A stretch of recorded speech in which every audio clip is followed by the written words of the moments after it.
살면서 쉬웠던 날은 단 하루도 없었다.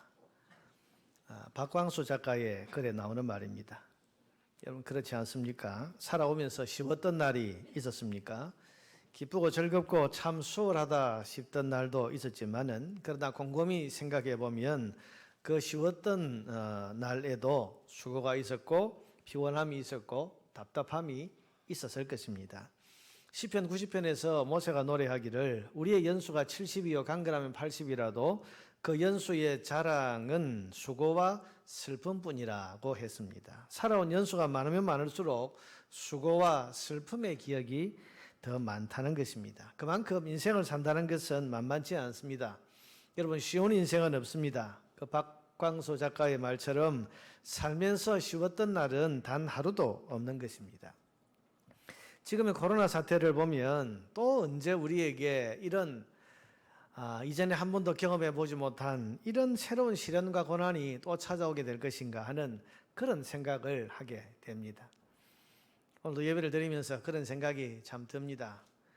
지금 우리가 예배드리는 이 장면을 카메라로 딱 찍어 놓으면 아마 세월이 흐른 후에는 2020년 그때는 우리가 저렇게 마스크를 다 쓰고 예배를 드렸다. 저 때는 저렇게 띄엄띄엄 앉아가지고 옆 사람하고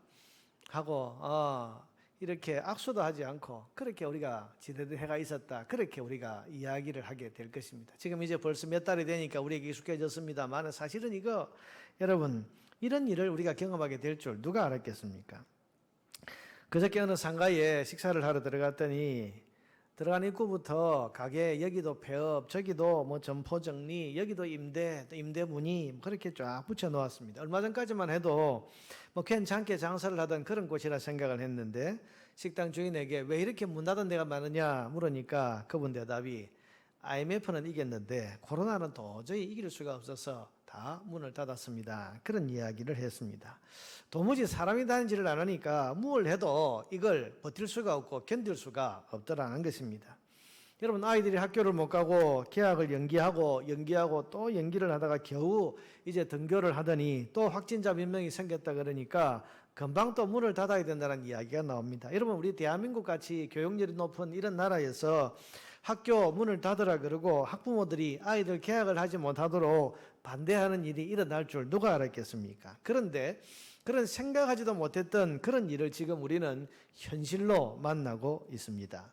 꽃길만 걷고 싶은 것이 사람의 바람이지만은 현실은 사는 게 단 하루도 쉬운 날이 없을 정도로 피곤하고 힘겹습니다.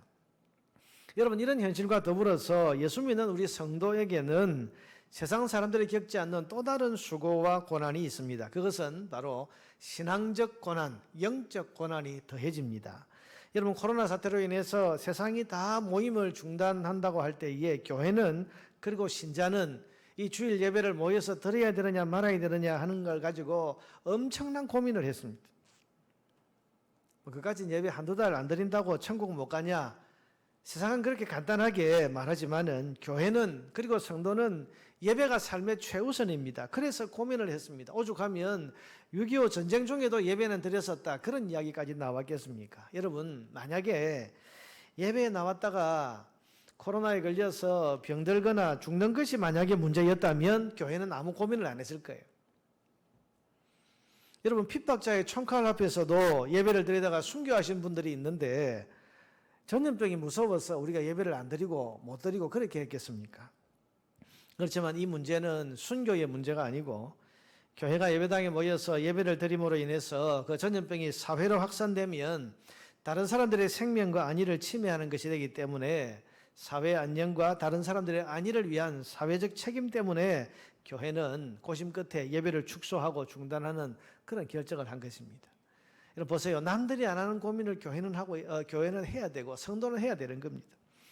또 온라인 예배가 예배냐 아니냐를 가지고 교회는 오랜 기간 논쟁을 해 왔었습니다. 오랜 기간 동안. 그렇지만 코로나 사태가 터지면서 성도들이 예배당에 올 수 없는 이런 형편이 되니까 부득이하게 교회마다 온라인 예배를 시작을 했습니다.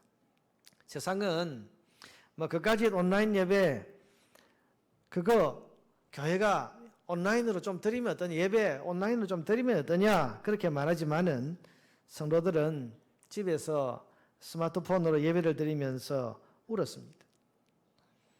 예배당에 가지 못하는 현실 때문에 울었고 이런 예배를 하나님께 올려드린다고 하는 죄송한 마음 때문에 울었다고 그럽니다. 여러분, 성도는 이와 같이 세상이 전혀 고민할 필요가 없는 일을 가지고 하나님 때문에, 말씀 때문에 고민하고 수고하고 또 다른 영적인 고통을 겪고 있습니다. 여러분, 성도는 세상 사람들이 아무렇지도 않게 원수를 만들고 남을 미워할 때에도 원수를 사랑하라는 그 말씀 때문에 고민을 합니다. 또 그렇게 하지 못하는 자기 자신과 싸우면서 마음에 큰 고통을 겪습니다. 어떤 분들은 새벽에 간절하게 울면서 통곡하면서 기도하길래 도대체 저 집에 무슨 일이, 어려운 일이 있나 해서 나중에 알아봤더니 목사님, 어려운 일이 있는 게 아니고요, 원수를 사랑하는 말씀, 이걸 내가 지키지 못하고 마음에 계속 미움과 분노가 일어나는데 이걸 꺾지 못하는 내 자신 때문에 그렇게 울었습니다.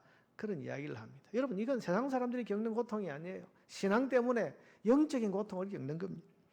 다른 사람들 같으면 그냥 거짓말 한번 하고 지나갈 일을 성도는 하나님이 생각나고 말씀이 생각나서 고민하고 망설이고 그리고 또 내적인 싸움을 합니다. 그게 성도에게 있는 고통입니다. 이와 같이 성도에게는 성도이기 때문에 가지는 또 다른 수고의 짐이 더해지는 것입니다. 그러니 여러분, 얼마나 수고가 많은 인생을 삽니까? 성도로 산다는 것은 결코 쉽지 않습니다. 우리가 인생으로서 가지는 수고도 많은데 성도로서의 수고가 더해진다는 말이죠. 그러므로 여러분, 성도에게는 이런 고난에 대처하는 지혜가 더더욱 필요합니다. 인생의 고난만 해도 참 많은데 우리가 신앙적 고난, 영적인 고난까지도 함께 더해지기 때문에 여러분, 고난 없는 신앙인은 없고 고난 없는 삶을 우리가 살아갈 수 없는 겁니다. 그러니 더더욱 성도는 이 고난에 대처하는 지혜를 가져야 하는 것입니다. 그래야 우리가 성도답게 살 수 있고 이 고난을 짊어지고 사는 그런 인생 가운데서도 승리하는 삶을 살아갈 수 있는 것입니다. 여러분, 오늘 본문은 이런 고난 많은 시대를 살아가는 성도들이 가져야 할 자세를 우리에게 교훈하고 있습니다. 이 베드로전서도 편지글인데 예수님의 출제자였던 베드로가 그 당시 여러 가지 고난을 겪고 있던 성도들에게 꼭 알고 있어야 될 중요한 사실들과 올바른 자세를 교훈하고 있는 그런 편지입니다. 이런 변하지 않고 살아있는 하나님 말씀인 오늘 본문을 보면서 고난의 시대를 살아가는 우리 성도가 고난 앞에서 반드시 가져야 될 바른 자세가 뭔지, 또한 고난 앞에서 우리가 알고 있어야 할 소중한 교훈의 말씀이 뭔지를 함께 생각해 보면서 마음의 교훈을 받기를 원합니다. 사랑하는 여러분, 고난을 당할 때 성도는 어떻게 하라고 오늘 말씀하십니까? 첫째로, 고난을 당할 때 성도는 근신하고 깨어 있으라고 말씀합니다. 8절을 한번 보세요. 근신하라, 깨어라. 너희 대적마귀가 우는 사자같이 두루다니며 삼킬 자를 찾나니. 여러분, 여기서 근신하라, 깨어라, 이 말은 정신을 바짝 차리라, 그런 말입니다. 왜냐하면 정신을 바짝 차리지 않으면 우리의 대적 사탄, 마귀가 반드시 그 틈을 타서 달려들기 때문에. 오늘 본문에 사단이 우는 사자처럼, 우는 사자는 배고픈 사자입니다. 먹잇감을 노리는 사자입니다. 사자는 함부로 여러분 울지 않습니다. 소리를 내지 않습니다. 배가 고플 때, 이제 사냥을 시작해야 될 때, 그게 온 천지가 그렇게 울리도록, 벌벌 떨도록 그렇게 큰 소리로 우는데, 우는 사자처럼 다닌다는 것은 지금 집어 삼킬 자를 찾고 있는 그런 상황이다. 여러분, 이건 굉장히 중요한 통찰력입니다. 고난을 당할 때 대개 사람들은 정신을 잃습니다. 어려운 일을 만나면 정신이 없다 그러고, 내가 정신을 못 차리겠다 그러고, 뭘 어떻게 해야 될지도 모르겠다, 그렇게 말들을 합니다. 그런데 여러분, 그렇게 넉넉히 있을 때 사탄은 기회를 놓치지 않고 달려든다는 사실을 알아야 됩니다. 고난을 당할 때 이때가 기회라고 생각하고 사단은 우는 사자처럼 삼키려고 달려와서는 그 성도를 낙심하게 만들고 원망하게 만들고 불평하게 만들고 신앙의 심각한 회의가 일어나게 만들고 심지어는 하나님을 부인하고 등 돌리게까지 만드는 겁니다. 여러분은 사단의 존재를 믿으십니까? 아멘을 하기도 그렇고 안 하기도 그렇고, 하나님 살아계신 거 믿습니까? 하면 크게 아멘 할 긴데, 사탄의 존재를 믿냐 그러니까 이게 아멘 하자니까 뭐 좀 꺼림직하고 안 하자니까 그렇고, 제가 그 심정을 압니다. 여러분, 사단은 분명히 실제하는 존재입니다. 상징이 아니에요. 오늘 현대신학자들 가운데는 사단을 인격적 존재가 아니고 어떤 상징으로 그렇게 치부해버린 사람들이 있는데, 아닙니다. 사단은 분명히 존재하는 인격적 영적 실제입니다. 여러분, 이 사단이 존재하는데 이 사단이 밤낮으로 노리는 것이 뭔지 아십니까? 그것은 바로 사람이 죄를 짓고 하나님을 떠나게 만드는 것이 사단의 가장 큰 목적이고 관심사입니다. 여러분, 사단의 관심사를 우리가 잘 알아야 되는 거예요. 그 목적이 뭔지를 알아야 되는 거예요. 태초에 에덴 동산에서부터 지금까지 사단의 목표는 단 하나, 하나님의 형상으로 만들어진 사람을 하나님으로부터 끊어지게 만드는 것. 여러분, 이게 사단의 목표입니다. 이 계략에 처음 당한 것이 아담과 하와입니다. 동산 중앙에 있는 선과 악을 알게 하는 나무의 열매를 가지고 유혹을 합니다. 제가 먹어도 안 죽는다. 봐라, 저렇게 탐스럽고 저렇게 아름답게 생긴 저 과일을 먹는데 왜 죽는단 말이야. 절대로 안 죽는다. 안 죽을 뿐만 아니라 저 과일을 먹으면 너 하나님처럼 된다. 여러분, 이 말에 하와가 넘어갔고 아담이 넘어갔습니다. 그 결과 하나님으로부터 영원히 끊어지게 되었습니다. 아담과 하와가. 여러분, 이 사단의 목표는 지금도 변하지 않습니다. 어떻게든 사람으로 하여금 죄를 짓게 하고 어떻게든 하나님으로부터 멀어지고 등 돌리고 끊어지게 만들려고 지금도 호시탐탐 기회를 노리고 있는 거예요. 그걸 지금 오늘 성경이 말씀하고 있습니다. 근신하라, 깨어라, 너희 대적 마귀가 우는 사자처럼 두루다니며 삼킬 자를 찾고 있다는 사실을 고난을 당할 때 똑똑히 기억하라는 것입니다. 여러분, 사람이 힘들어지고 어려움이 왔을 때 사탄의 눈은 반짝거립니다. 절호의 기회를 만났기 때문입니다. 너 이렇게 힘들어졌으니 하나님 원망해라. 너 이렇게 괴로우니까 하나님 탓을 해라. 너 이렇게 감정이 상했으니까 하나님께 등 돌리고 하나님을 떠나라. 계속 부추기고 계속 속삭이.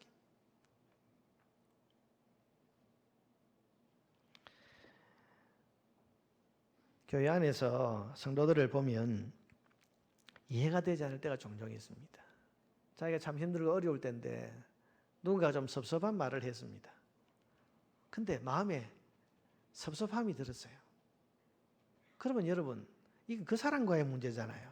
저 사람이 나한테 섭섭한 말을 한 거예요. 그럼 그 사람과 풀든지 뭐 이렇게 해야 되는데 결정은 어떻게 하는 줄 아십니까? 교회 못 나가겠다. 나 시험 들어서 이제 예수 못 믿겠다. 자, 보세요, 여러분. 어려운 일이 있어서 어떤 문제를 만나고 내가 마음에 감정이 상한 것은 사실입니다. 그런데 그 틈을 사단이 파고들어서 결과를 어떻게 만드는가 하면 너 그러므로 교회를 떠나라. 너 그러므로 하나님을 떠나라.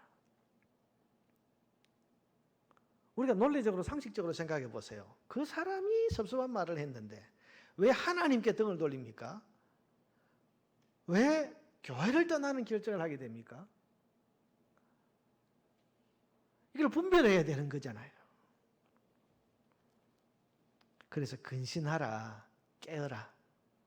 너희가 고난을 당할 때 사단이 틈을 타서 기회를 노릴 수 있으니 우는 사자처럼 달려들 수 있으니 근신해라, 깨어라, 정신 바짝 차리라. 여러분, 고난의 대명사인 욥의 경우를 한번 보세요. 욥기 1장 9절에서 11절에 보면 여기에 사탄의 생각이 뭔지가 드러납니다. 사단이 여호와께 대답하여 이르되 욥이 어찌 까닭 없이 하나님을, 욥이 하나님을 잘 섬기니까 사단이 시비를 걸면서 하나님 앞에 이렇게 말합니다. 하나님, 저 욥이 어떻게 까닭 없이 아무 이유 없이 하나님께 그렇게 잘 섬기겠습니까?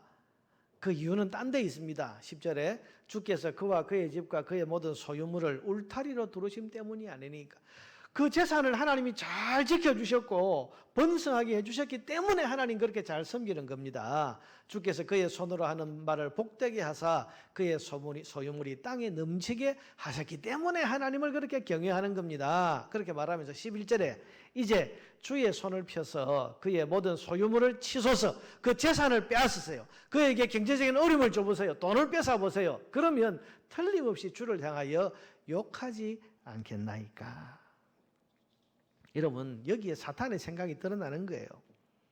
사람에게 재산이 축이 나고 경제적으로 어려워지고 살림살이가 힘들어지면 틀림없이 하나님께 등 돌리고 하나님을 떠날 거다. 이게 사탄의 생각입니다. 그러니 사람이 경제적으로 어려워지거나 혹은 또 물질적인 어려움을 겪을 그런 때에 사탄이 틀림없이 이때가 기회다 하고 지금 우는 사자처럼 달려든다는 겁니다. 그런데 여러분, 욥은 정신을 바짝 차렸습니다. 그래서 재산 다 뺏기고 혹은 또 어떤 자기의 있던 모든 것을 다 약탈당하고 이렇게 한 중에서도 정신을 바짝 차렸습니다. 그래서 하나님께 대한 믿음을 잃지 않았지요. 욥기 1장 21절 22절에 보면 그는 흔들리지 않습니다. 그가 이렇게 대답합니다. 그가 이렇게 고백합니다. 내가 모태에서 알몸으로 나와사온즉 또한 알몸이 그리로 돌아가올지라 주신 이도 여호와시요 거두신 이도 여호와시오니 여호와의 이름이 찬송을 받으실지니이다 하고 이 모든 일에 욥이 범죄하지 아니하고 정신을 바짝 차렸습니다. 하나님을 향하여 원망하지 아니하니라. 이 시험을 이긴 거죠. 그런데 사단은 한 번 하고 물러나지 않습니다. 두 번째 생각이, 여러분, 두 번째 그의 이 사단의 생각이 나타난 장면이 욥기 2장 4절에서 5절에 있습니다. 이 첫 번째 시험을 이기고 나니까 사단이 또 와서 이렇게 말합니다. 가죽으로 가죽을 바꾸오니 사람이 그의 모든 소유물로 자기 생명을 바꾸올지라. 아니, 소유물 이런 것 갖고는 그럴 수 있지만 생명을 건드리면 그거 틀림없이 하나님 욕하고 원망할 겁니다. 이제 손을 펴서 주의 손을 펴서 그의 뼈와 살을 치소서. 그리 하시면 틀림없이 주를 향하여 욕하지 않겠나이까. 이게 여러분 사단의 생각입니다. 몸이 건강하니까 그래도 원망하지 않았지, 사람이 병들고 고통받고 병들고 고통받아서 힘들어지게 되면 틀림없이 하나님 욕하고 떠날 거다. 자, 여러분, 지금 사단의 생각이 뭔지를 잘 보세요. 사단은 사람이 어떻게 하면 하나님 떠날 거라고 이야기합니까? 몸에 병이 들고 자기 몸이 힘들어지면 하나님 떠날 거다. 여러분, 이게 사탄의 생각이란 말입니다. 고난이 오면 하나님 떠날 거다. 가난해지면 하나님 원망할 거다. 저 편안하니까 그렇지 병들고 삶이 뜻대로 안 돌아가면 하나님께 등 돌리고 떠나갈 거다. 그러니 이런 생각을 가진 사탄이 사람이 이런 일을 만날 때가 되면 눈에 불을 켜고 달려드는 겁니다. 우는 사자처럼 집어삼키려고 달려와서는 모든 것을 하나님 탓으로 돌리면서 범죄하게 하고 하나님을 떠나게 하려고 합니다. 그렇기 때문에 사람이 어려워지면 정신 바짝 차리지 않으면 범죄합니다. 사탄의 부추김과 사탄의 거짓말과 속삭임에 마음이 걸려 넘어갈 수 있다, 그런 말이에요. 그래서 오늘 성경은 근신하라. 이 고난당하고 있는 이 베드로 전설을 받고 있는 이 수신자들에게 근신해라, 깨어라, 정신 바짝 차려라. 어렵다고 해서 정신 차리지 않고 있으면 사단이 틈을 탈 수 있으니 정신 바짝 차리라. 그렇게 경고하고 있는 것입니다. 성도 여러분, 성도는 고난받고 어려워질 때에 더욱 정신을 바짝 차리고 눈을 크게 떠서 사탄의 계략에 넘어가지 않도록 자기 마음을 잘 지켜야 하는 것입니다. 이것이 고난의 시대에 성도가 가져야 할 첫 번째 자세입니다. 여러분, 어려워질 때요, 이때는 사단이 틈타기 쉬울 때다, 여러분, 이 생각을 반드시 하고 정신을 바짝 차리고 있어야 돼요. 이게 첫 번째 자세입니다. 두 번째, 성경은 어려울 때 이런 사단의 계략을 분별할 뿐만 아니라 그 사탄을 놀랍게도 대적하라, 그렇게 말씀하십니다. 9절에 보니까 너희는 믿음을 굳건하게 하여 그를 대적하라. 여러분, 사단을 향해서 피하거나 숨지 말고 사단을 대적하라, 그렇게 말합니다. 그런데 사탄을 대적할 무기가 뭔지를 말씀해 주셨습니다. 그 무기가 뭡니까? 믿음을 굳건하게 하여 그를 대적하라. 여러분, 고난당할 때 사탄의 유혹을 이길 힘이 믿음입니다. 네가 뭐라고 하든 나는 하나님을 믿는다. 네가 뭐라고 부추기고 네가 뭐라고 속삭이든 나는 살아계신 나의 하나님을 믿는다. 여러분, 이 믿음이 사단을 대적하고 물리치고 고난을 이기게 한다고 오늘 성경이 우리에게 말씀하고 있습니다. 사랑하는 여러분, 어떤 어려움을 만나든지 이 믿음을 굳건하게 하시기를 바랍니다. 네가 뭐라고 하든 나는 하나님을 믿는다. 우리 마음에 온갖 속삭임과 부추김을 사단이 해올 때 네가 뭐라고 해도 나는 하나님을 믿는다. 네가 뭐라고 해도 나는 하나님의 말씀을 믿는다. 이 믿음을 굳건하게 하여서 대적하면 이길 수 있는 겁니다. 여러분, 이 믿음의 싸움을 싸웠던 신앙의 선조들이 많은데 그 가운데 다윗의 고백을 한번 들어보세요. 시편 62편 1절에서 6절을 보면 나의 영혼이 잠잠히 하나님만 바라며 나의 구원이 그에게서 나오는도다. 오직 그만이 나의 반석이시요 나의 구원이시요 나의 요새이시니 내가 옛날 성경에는 요동치 아니하리로다. 개역 개정에는 크게 흔들리지 아니하리라. 옆에 와서 누가 무슨 말을 하고 누가 어떤 공격을 해도 나는 나의 하나님이 나의 반석이시고 구원이시고 나의 요새이신 것을 확실히 믿어서 흔들리지 않겠다. 3절에 보면 넘어지는 담과 흔들리는 울타리 같이 사람을 죽이려고 너희가 일제히 공격하기를 언제까지 하려느냐. 여러분, 이 다윗을 흔들려고요, 담을 무너뜨리는 것처럼 울타리를 흔드는 것처럼 이 다윗을 무너뜨리려고 공격을 계속해서 일삼고 있다, 그런 말입니다. 그들이 그를 그의 높은 자리에서 떨어뜨리기만 하고 어떻게 하든지 저 자리에서 떨어뜨리고 추락시키자. 그 짓을 즐겨하니 입으로는 축복이요 속으로는 저주로다. 결국 속에 담긴 건 적을 하나님으로부터 끊어버리자, 이렇게 한다고 있다, 그런 말이에요. 그런데 5절 나의 영혼아 잠잠히 하나님만 바라라. 물론 나의 소망이 그로부터 나오는도다. 오직 그만이 나의 반석이시요 나의 구원이시요 나의 요새이시니 내가 흔들리지 아니하리로다. 여러분, 그렇게 지금 다윗이 자기의 마음을 딱 믿음의 방패를 가지고 이 사단의 모든 공격을 지금 물리치고 대적하고 있는 겁니다. 사랑하는 여러분, 이 믿음을 가진 사람 앞에서 사단은 물러났습니다. 오늘 본문 9절에 보면요, 마귀를 대적하라고 해놓고 이는 왜냐하면 세상에 있는 너희 형제들도 동일한 고난을 당하는 줄을 알미라. 고난을 나 혼자 당한다고 생각하면 안 된다는 거예요. 다른 믿음의 형제들도 이런 여러 가지 고난을 당하고 있는데 그 고난을 어떻게 이겨냈는지를 보라는 겁니다. 그 고난을 어떻게 이겨냈다고요? 믿음을 굳건하게 하여서 그 고난을 이겨내더라는 것을 지금 이야기해주고 있는 겁니다. 여러분, 믿음의 사람 욥이 그랬습니다. 7배 더 뜨겁게 달군 풀무불 앞에서 이 믿음을 당당하게 보였던 사드락 메삭 아벳느고가 그랬고, 사자굴 앞에 섰던 다니엘이 믿음을 굳건하게 해서 이 모든 사단의 계략을 물리쳤다는 것입니다. 여러분, 힘든 일이나 고난이 있어도 이게 나 혼자만 겪는 문제라고 생각하지 마세요. 오늘 우리 예배에 참석한 성도들이 있습니다만은 겉으로 보면 주일날 교회 오니까 참 단정을 하고 또 얼굴을 이렇게 깨끗하게 씻고 옷차림을 참 단정하게 해서 교회 오니까 다 편안해 보이는 것 같고, 찬양대 여러분 가운데 마스크만 벗으면 이렇게 천사 같은 분들이 어디 있겠습니까? 동의도 안 하시네. 나는 그리 보이는데. 누가 그러더라고요. 교회 나온 지 얼마 안 된 분이 자기 꿈이 있는데 나도 저 자리에 가운 입고 서서 찬양하는 그런 사람 되었으면 좋겠다. 그럼 언제든지 이제 그런 마음이 있으면 세례받고 신청하시면 됩니다. 그러니까 저는 안 됩니다. 저는 너무 악한 사람이라서 못 삽니다. 무슨 이야기냐 하면, 여러분 그 겉으로 보면 다 이게 편안한 사람 보여 같고 편안하니까 이 뭐 찬양대에 앉아가지고 지금 저렇게 뭐 찬양하고 뭐 그렇게 뭐 좋은 노래를 부르는가. 근데 여러분 속을 한번 들여다보세요.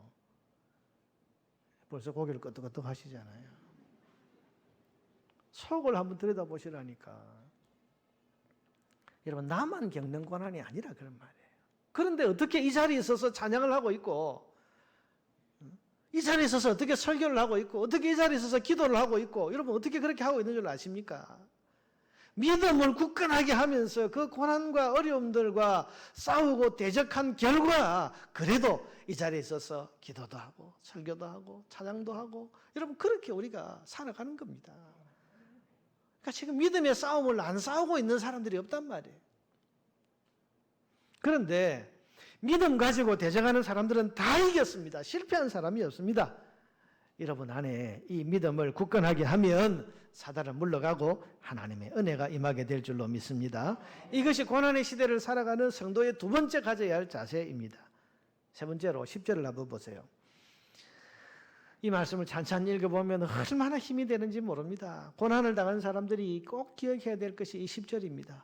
모든 은혜의 하나님, 은혜라고 하는 은혜는 다 한 손에 가지고 계신 그 하나님, 곧 그리스도 안에서 너희를 부르사 자기의 영원한 영광에 들어가게 하신 그분이 잠깐 고난을 당한 너희를 어떻게 하십니까? 친히 온전하게 하시며 굳건하게 하시며 강하게 하시며 털을 견고하게 하시리라. 여러분 여기에 친이라는 말에 제가 동그라미를 쳐놨어요. 하나님께서 친히 여러분 믿음으로 맞서는 삶을 사는 성도를 하나님이 얼마나 기뻐하시는지, 그 손에 모든 은혜를 다 가지고 계신 하나님께서 친히 그 사람을 도우시고 굳건하게 하시기 위해서 그에게 임재하신다고 했습니다. 여러분 하나님이 친히 임재하시면 뭐가 문제겠습니까? 뭐가 두렵겠습니까? 이걸 알고 이걸 믿고 흔들리지 않는 것이 중요한 것입니다.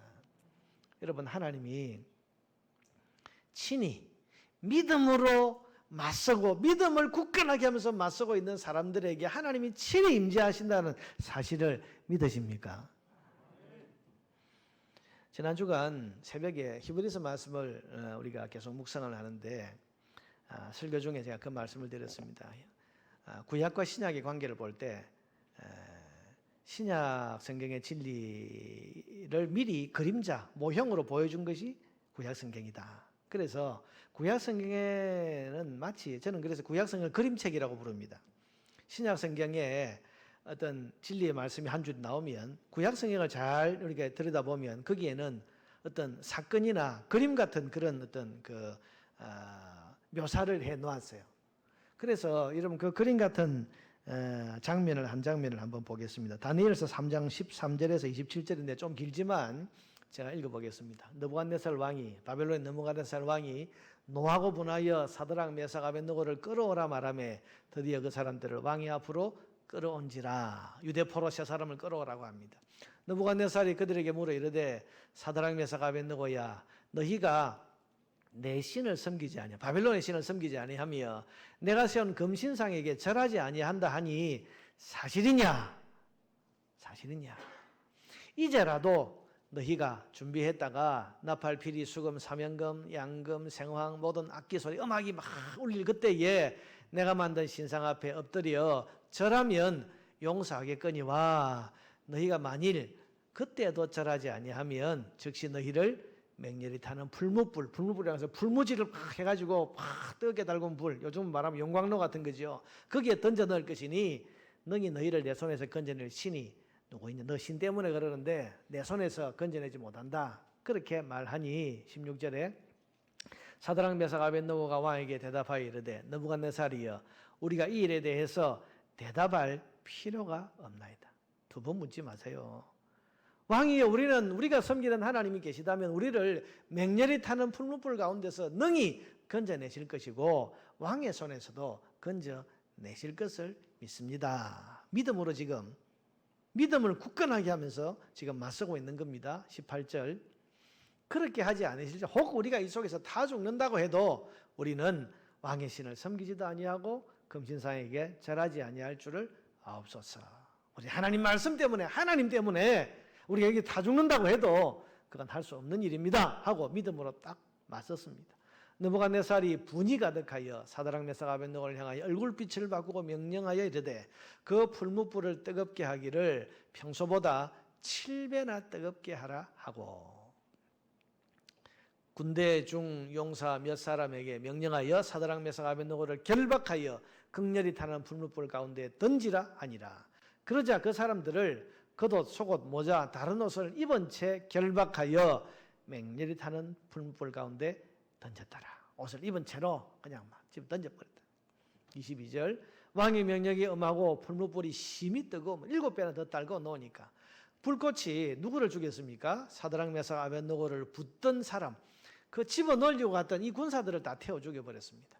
이 세 사람 사드락 메삭 아벳느고는 결박된 채 맹렬히 타는 풀무불 가운데 떨어졌더라. 24절 자 이제 그림이 나옵니다. 그때에 느부갓네살 왕이 놀라 급히 일어나서 모사들에게 물어 이르되 우리가 결박해서 불 가운데 던진 자는 세 사람이 아니었느냐 하니 그들이 왕에게 대답하여 이르되 왕이여 옳소이다. 3명을 던졌습니다 하더라. 25절 왕이 또 말하되 뭐여 이르되 내가 보니 결박되지 아니한 4사람이 불 가운데로 아니 분명히 3사람을 던졌는데 4사람이 보인다. 그 넷째의 모양은 무엇과 같다? 신들의 아들과 같도다 하고 느부갓네살이 맹렬히 타는 풀무불 악이 가까이 가서 불러 이르되 지극히 높으신 하나님의 종 사드락 메삭 아벳느고야 나와서 이리로 오라 하매 사드락 메삭 아벳느고가 불 가운데서 나온지라. 27절 총독 지사 행정관 왕의 모사들이 모여 이 사람들을 본즉 불이 능히 그들의 몸을 해하지 못했고 머리털도 걸리지 않고 겉옷빛도 변하지 않고 불탄 냄새도 없었더라.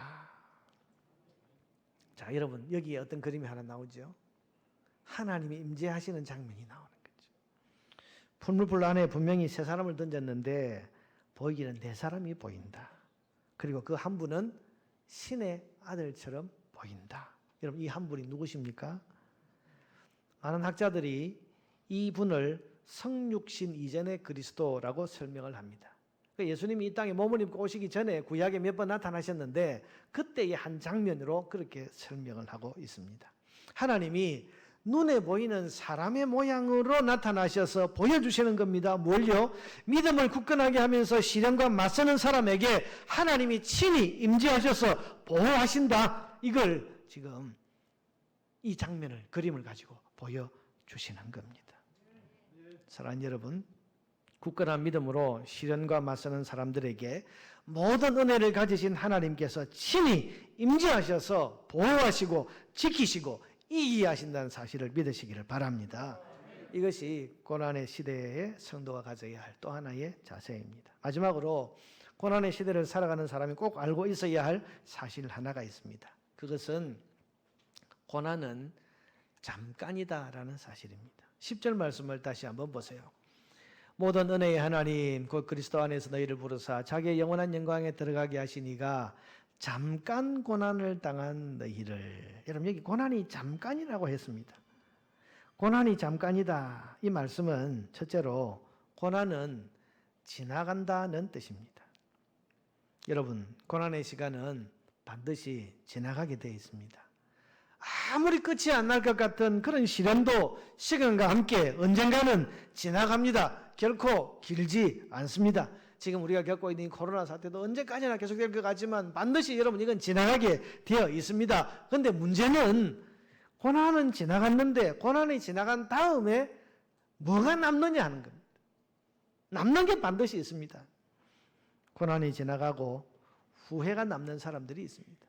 고난은 벌써 끝났는데 평생을 후회하면서 사는 겁니다. 그때 내가 왜 그랬을까? 그때 내가 그런 말을 하고 그런 선택을 하고 그런 결정을 했을까? 평생 고난은 벌써 지나갔는데 후회가 남아서 평생을 후회하는 사람들이 있습니다. 그런가 하면 고난은 지나갔는데 상처가 남은 사람들이 있습니다. 벌써 20년 전에 고난은 지나갔습니다. 그런데 그때 받았던 그 상처가 아직까지도 그 삶을 갉아먹고 영혼을 병들게 하고 있는 사람들이 있단 말이에요. 그때 누가 나를 힘들게 했고 누가 나를 괴롭혔고 누가 나를 외면했고 그러면서 상처가 고난 뒤에 남아있는 사람들이 있습니다. 그런데 고난이 지나간 뒤에 믿음과 감사가 남는 사람들도 있습니다. 내가 믿음으로 살았더니 그때 하나님이 도와주셨어. 그때 내가 믿음으로 굳건하게 서서 기도했더니 하나님이 응답해 주셨어. 내가 그때 믿음으로 맞섰더니 사단이 물러가 버렸어. 여러분, 그렇게 감사와 믿음이 고난 뒤에 계속해서 남아있는 그런 사람들도 있는 겁니다. 시련과 고난이 지나간 후에 믿음과 감사를 남길 수 있는 저와 여러분 되기를 바랍니다. 고난은 지나갑니다. 그래서 잠깐이라고 지금 표현하는 거예요. 고난은 잠깐이지만 남는 게 뭐냐? 뭘 남길 건가? 여러분, 그걸 생각하세요. 둘째로, 고난이 잠깐이란 이 말은 받을 영광의 시간에 비하면 고난이 잠깐이다, 그런 뜻입니다. 여러분, 고난을 이긴 사람에게는 하나님이 반드시 영광을 주십니다. 그리고 그 영광의 시간은 고난의 시간에 비하면 엄청나게 깁니다. 영원한 천국에서까지 빛나는 그런 영광을 얻게 되기 때문입니다. 로마서 8장 18절에 보니까 사도 바울이 큰 숱한 고난을 겪으면서도 이 믿음 가지고 살았습니다. 생각하건대 현재의 고난은 장차 우리에게 나타날 영광과 비교할 수 없도다. 이 믿음으로 바울은 모든 고난을 견디고 이겨 나간 것입니다. 여러분, 오늘 성경은 우리에게 고난은 잠깐이라고 했습니다. 그러니 뭘 고난이 지나간 뒤에 뭘 남길까를 생각해야 되고, 고난은 잠깐인데 고난 뒤에 오게 될 영광은 너무도 크고 풍성한 것, 비교할 수 없는 것이라고 했습니다. 그러니 여러분, 이 믿음을 가지고 고난 앞에 서야 하는 것입니다. 사랑하는 여러분, 고난을 믿음으로 이기고 영광을 얻는 여러분 되기를 바랍니다. 잠깐의 고난 때문에 영원한 영광을 잃어버려서는 안 됩니다. 그러기 위해서는 고난을 잘 대처해야 되는 것입니다. 마지막으로 11절을 보겠습니다. 11절, 권능이 세세무궁하도록 그에게 있을지어다. 아멘. 고난을 이기게 하는 권능, 그 능력이 세세무궁하도록 하나님께 있습니다. 그러므로 여러분, 모든 고난을 이길 권능을 가지신 하나님, 그분을 의지하고 그분께 기도하시기를 바랍니다. 하나님께서는 고난의 시대를 굳건한 믿음으로 맞서고 기도하는 사람들을 도와주십니다. 그래서 마침내 이기게 하실 것입니다. 고난의 시대를 살면서 성도답게 대처해서 하나님이 주시는 영광을 얻게 되는 여러분 되시기를 주의 이름으로 축복합니다.